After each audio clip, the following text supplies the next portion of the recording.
Oh, paragraph 272, paragraph 574, paragraph 809, paragraph 1162, 1162, etc., etc., etc. Asan ang victory dyan? Nandyan lang sa cartoon ni Mary Kay Cartoon. She made a cartoon of herself by exposing her utter ignorance of international law. Inimbitahan siya sa General Santos to talk about economics, Mindanao development. Tapos pupunta siya ron, she will preach security matters, South China Sea. Ako naman imbita ron, pumunta ako Kamento. Akala ko kung bakit. Yung pala, the people were wanted an explanation dahil narinig nila yung kontragera natin, yung ating karaban. So ano ba talaga score dito sa amin sa GenSat? Aba sabi ko, di kayo magsabi sa amin. Nakakakita ba kayo ng mga American equipment dito? O, baka gusto kayong sigilin na Amerikano dyan sa ginawa nilang airport dyan sa General Santos City, seaport at kung ano-ano. O di singilin nyo economically, pero pagka naglagay dito ng mga asset na armas, labanan nyo. Now, hindi nakatiis yung America Carson. O, nagsalita tungkol sa gera, masama ang reception ng mga tao sa General Santos because alam nyo mga kabansa, General Santos is one of the economic models of this country in terms of sustainable development. Alam nyo ba na makakabili pa kayo ng kanin at saka ulam sa General Santos City for 30 pesos? Oh, ganun ka-sustainable ang economy ng General Santos at mukhang gustong guluhin ng bisita ng US Ambassador doon para mang-intriga ng mga tao. Kaya pala ako inimbita ron para mag-clarify ano ba ang gusto rito ng Ambassador ng Estados Unidos. So yun, mamaya pakikita ko yung mga picture namin. I hope Joshua can show it. Nag-consultation po tayo doon last week. Thank you. Okay. Ka Joshua, nag-echo? Naayos na ba? Okay. Anyway, nabuksan na ni Ka Joshua yung TikTok. Marami pong mga komentaryo dito. I hope we can take a look later. Okay, so let me just move back to the main topic natin po. So we are talking about Marites Dangilan Bitog's article. In the meanwhile, let me just review some comments here. Mariposa sa Congress natin mas nakilala na magaling siyang abogado. Sino kaya yan? Anyway, Emilio Chu, good morning. Evelyn Ramirez, pa-join po sa raffle sa book. Good morning, nakaka-ready na po yung listahan po ng sasali sa raffle. So just take a look at the pinost po ni Ka Joshua, ano?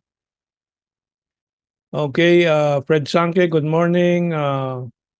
Paki-correct ang thumbnail September 22 ngayon ng mga ka-GTNR. Okay, correct natin. Okay, Winter Purple is with us. Flying Horse, Osman Zin. Frank Enrique, relatively new name. DW Lingayan, US is rebuilding the old World War II airstrip in Tinian Island, we have a report on that, which is close to Guam. Tinian was used in the past to test nuclear weapons. We'll take a look at that later on. Sabi ni Patatotini, I owe my second life to Our Lady of Mena Francia by making a detour to Ateneo to watch a basketball game instead of squeezing myself through the wooden Colgante Bridge for a classmate's fiesta invite. Yung ba yung panahon na lumubog? Bumagsak yung tulay? Okay. And of course, ating kasama po dito sa si Raimundo Pascual Pajarito sa Facebook and sila Sara Manalo. Ang mga Duterte lang ang walang mansyon na bahay. Deserve naman ng mga Duterte ang tumira sa mansyon, sabi ni Sara Manalo. Ricardo Gurtiza Sr. Sir, ang maniwala sa iyo ang pro-China katulad mo. Well, marami po kasi po ay nandiyan po ang ebidensya ng mga tulong ng China, 2 tulay po sa Pasig River na dapat 4 po yan kung hindi po binara ng BBM administration ang lahat ng mga proyekto ng China. Mga tulad mo, Ricardo Gurtiza, ang gonggong! Gonggong! Anyway, okay, anyway.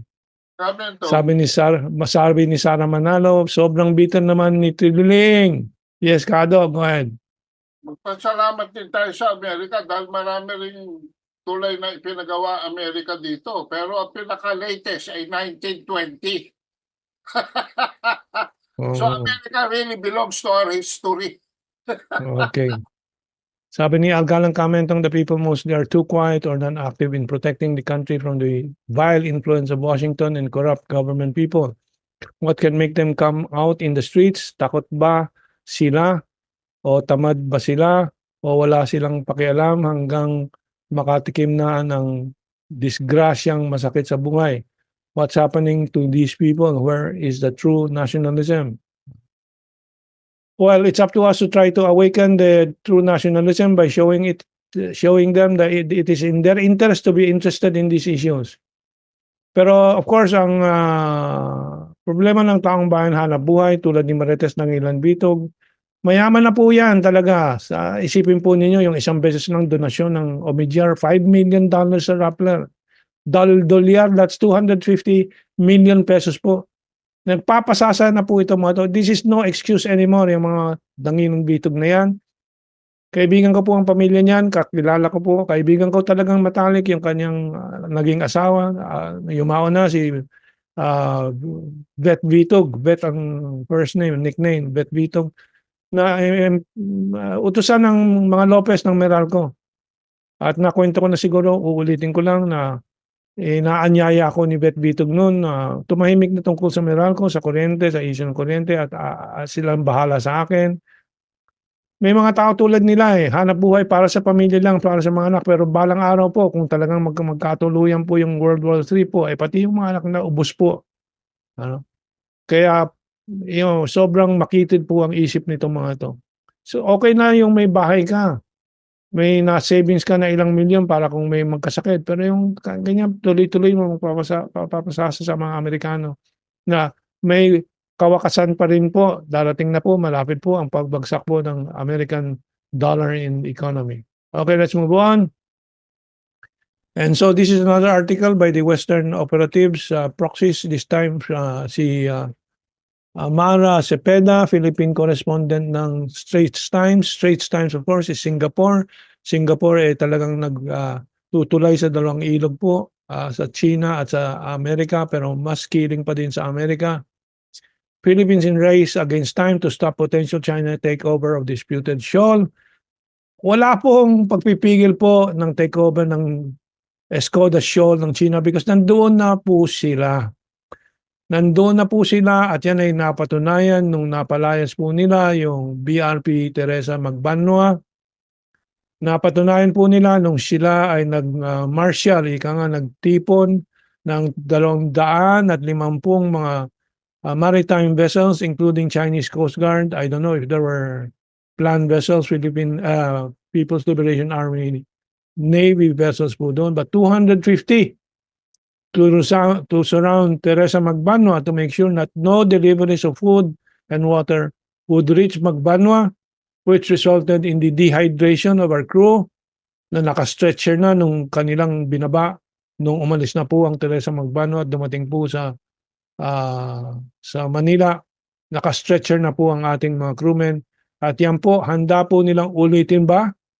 Isakripisyo ang ating mga crewmen, isakripisyo ang ating mga sundalo sa bluff po ng Amerikano. Mukhang si Anyo, yan din po ang linya mamaya. Siguro titingnan po natin yung mga sinabi ni Anyo tungkol dito. In the meantime, kita po natin na naman ang pagkatuso, pagkatraidor, panloloko ng Amerikano na nilulunok po nila Anyo and Company, nila BBM, nila Gibo. and all those in the administration that accepts U.S. impositions, slavery to the U.S. Ito ay ulat ng Reuters kasi meron na mga lumalabas sa mga local po.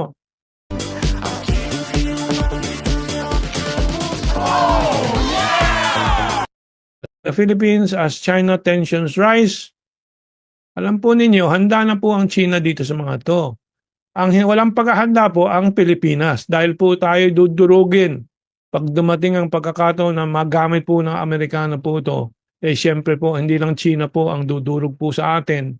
Yan sa mga base ng mga Amerikano dyan sa ito pong may missiles po ito, nakalagay pa po doon sa pinakatuktok ng Pilipinas, pinakamalapit sa Taiwan. At Sa Lawag yan, Kamentong, Lawag Airport. Unang mabubura yung probinsya at saka syudad ni Pangulong Marcos Jr. Kundi ba naman bangag? Wala matitira dyan sa mga Marcoses. Joshua, pakita lang please yung Dongfeng deployment dito sa area natin para makita ng mga sambayan natin na ang paghahanda ng China. Nilagay ko sa chat, baka pwede mong okay, nandiyan na. Go ahead. Ayan mga kabansa, from short-range base missile, red to, yan, tignan ninyo, hanggang makarating sa intercontinental region. Covered na ho yan at nando sa bandang kanan yung respective missile deployment na nag-aabang lang ng titirahin na asset ng Amerikano. Yan ho ang rason kung bakit ang mga Amerikano wala na hong tiwala sa sarili nilang Navy. Unang-una, sabi nga ni Carmentong kanina, mas maliit na ang Navy nila. Ang Navy ho ng Amerika ay 299 assets lamang. Ang China ho ay nasa 360 na as of last year, end of last year, and still counting. And ang total niya na Coast Guard is approximating 200 and ang kanyang militia, civilian militia vessel is more than 330. So, in terms of engagement, hindi ho natin isasali yung mga commercial vessels na minention kanina that are already in the thousands. No? Wala na ho talaga much ang US Navy. Those aircraft carriers, those 1 to 7 fleets are all sitting ducks. Ngayon, humahanap sila ng mga katulad ng mga gago na pangulo na mag-host sa kanila, katulad dito sa Pilipinas, diyan mismo sa hometown. Sa hometown ni Bongbong Marcos Jr. diyan sa Lawag. Yung deployment ng Typhoon missile system that can launch up to 2,500 kilometers radius. So, hindi ho tayo makakaligtas sa North Korea, sa Russia, at sa China. Pero, wala hong lulubog na American vessels.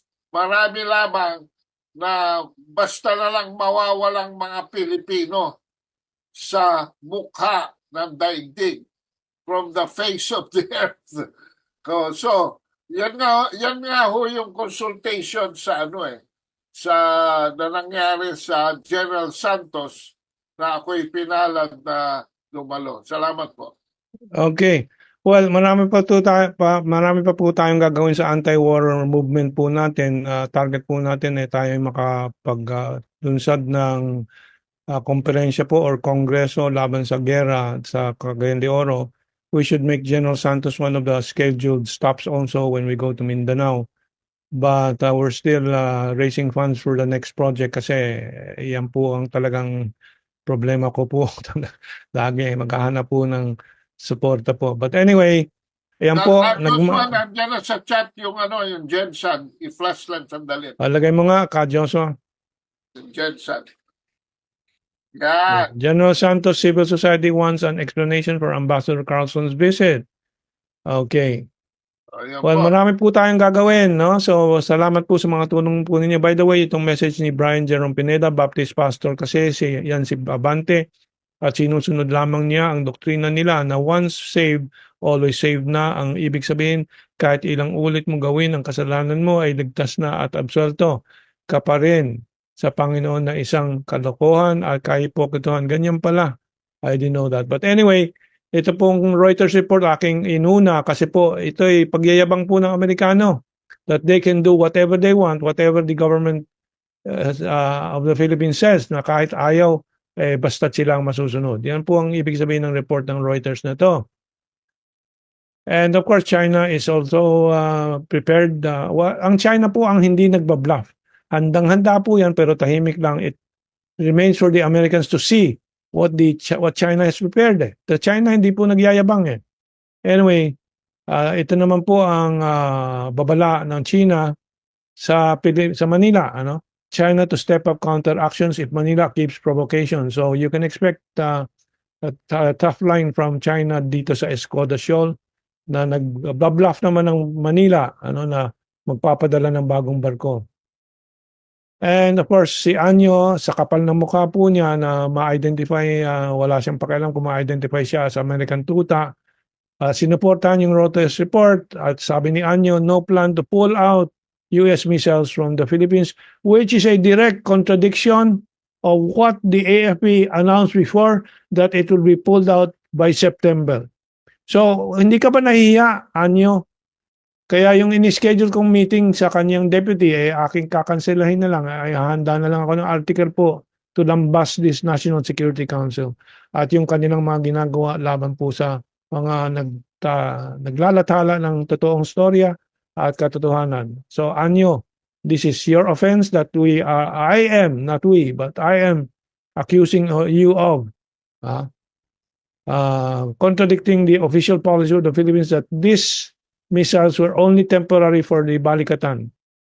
You have to produce the evidence that you have authority to say this. Okay. Sabi ito, Yes, Kaado, go ahead. ang isang Tomahawk missile ranges from $3 to $6 million. So marami nagtatanong, lalo na sa Jensen, tinanong ako, we cannot afford this. Bakit tayo may Typhoon missile system? Well, I have good news for you. We may get some from Japan because Japan ordered 400. And 200 may be delivered by 2025. Kung hindi man mag-base dito mga Tomahawks, pwede hong i-launch yan sa Guam, pwedeng i-launch yan from a US ship, pwedeng i-launch yan from a Japanese or Australian ship, pwedeng i-launch yan from Guam, and then the Philippines are now training by their admission. Why are you training for an equipment na hindi naman kaya natin tustusan ng missiles? Because pag papupuntahin nyo yung Tomahawk to the direction of the Philippines at ibabanda ng Philippines papasok sa China. Yan ang strategy nyong bulok. Bakit? Because there is a principle of preemptive strike. Nag-iisang Typhoon missile system yan bago pa yan mag-launch. Pupulbusin na ng Chinese Dongfeng missiles yan. Yan ho, ang clear and present danger sa inyo dyan sa Northern Luzon. We are warning you ahead of time that you can be the next Nagasaki and Hiroshima. Thank you. Okay. Well, now we'll go to the special report I prepared. Based on the U.S. Naval Institute publication of the article of Major Ryan Ratcliffe, U.S. Marine Corps.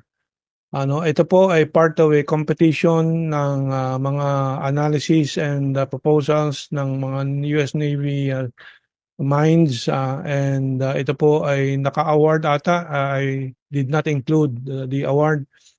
But this is in connection with my series of studies nung Third World War last report, I already mentioned the book of Anna, I cannot remember the name right now, on entitled A Nuclear War Scenario, where Anna, I just use the first name muna, Jacobson, Anna Jacobson po, I described the impact of the first seconds, seconds lang and first minutes of a nuclear exchange by second, by minute, then by the hour, then by the days, and so on. Kung paano maubos ang 60% of the human population in that event. Ano. I will go back to that in our next sessions po to give more details about the book. But Ka Joshua, I don't know if you can flash the book before we go back to the U.S. Naval Institute article. But anyway, that's not important. Simulan po natin by reiterating what I read earlier sa first quotation I got from the Price Law can help the United States win the war of 2026. And the highlighted quote is, seizing Chinese affiliated vessels and redeploying them to support U.S. operations could provide an additional path to victory. It is very important to keep this in mind, all of you, our audience, kasi po ito pong kawawang strategy ng Amerikano. Sila po ay hindi na po makapaggawa po ng sapat na bilang ng mga warships, aircraft carriers, submarines, dahil po wala na po silang industrial capacity. At ang inaasahan na lang ng strategy na ito na sinulat po ni Major Ryan Ratcliffe ay sunggabin ang mga maritime merchant vessels po ng China at i-convert into warships ng Amerika. No. So, yung mga nakikinig po na ating Philippine Navy people, you listen kung paano kayo pababayaan ng Amerikano at magagamit po sa kanilang highway or high seas robbery, piracy. It is no secret, sabi ni Ryan Ratcliffe, that the U.S. faces a massive shortfall in sea lift capacity. Representative Mike Gallagher, Republican, Wisconsin, former chairman of the House Select Committee on the Chinese Communist Party, expressed grave concern over the 60 U.S. military sea lift vessels and 177 merchant vessels, paltry numbers compared to China's approximately 5,500 vessel fleet. Kanina nabanggit po ni Kaado, yung warship count po ng China versus the US, where the US more or less have 280. Sometimes there are some estimates 300 po.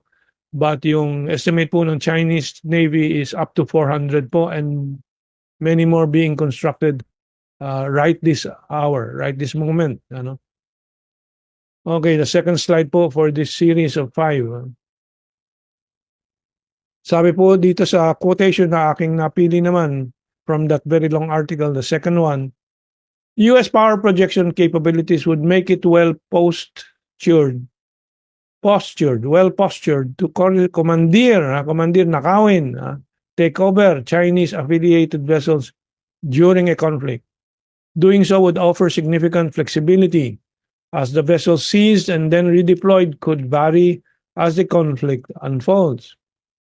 For example, if the conflict exposed a shortfall in certain resources critical to China's war industry, the United States could seize vessels supplying those resources to further limit China's capacity to make war. Or if the United States lost vital sea lift assets in an unfavorable engagement, it could seize suitable Chinese container ships, thereby increasing U.S. lift capacity during a conflict. Meanwhile, this could all occur outside China's A2AD zone.